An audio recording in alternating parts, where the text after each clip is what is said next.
Trichoderma అంటే విత్తన శుద్ధి చేసుకోవాలి. అదేవిధంగా ఎప్పటికప్పుడు పంట పొలాన్ని గమనించుకోవాలి.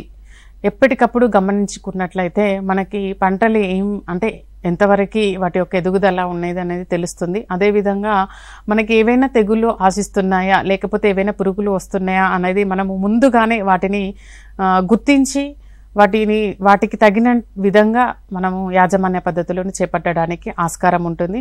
ఫిరమోన్ ట్రాప్స్ని ఖచ్చితంగా వేసుకోవాలి. ఫిరమోన్ ట్రాప్స్ వేసుకోవడం వల్ల కంది పంటలో వచ్చేటువంటి గింజని కాయతొలుచు పురుగులని మనము మానిటర్ చేసుకోవచ్చు. అదేవిధంగా మాస్ ట్రాపింగ్ కూడా చేసుకోవచ్చు. కాబట్టి ఈ ఫిరమోన్ ట్రాప్స్ని పెట్టుకోవాలి. పంట పొలం చుట్టూ ఎకరానికి 4 ఫిరమోన్ ట్రాప్స్ని అమర్చుకున్నట్లయితే కాయతొలిచే పురుగుల నుంచి మనము వాటి గమనించుకోవచ్చు. అదేవిధంగా ఎండు తెగుళ్ళు కూడా మనం ఎప్పటికప్పుడు పంట పొలాన్ని పరిశీలించినట్లయితే వాటిని ముందుగానే గుర్తించి ఇందాక చెప్పినటువంటి లక్షణాల ద్వారా మీరు గుర్తించి వెంటనే తగిన యాజమాన్య పద్ధతులను పాటించవచ్చు.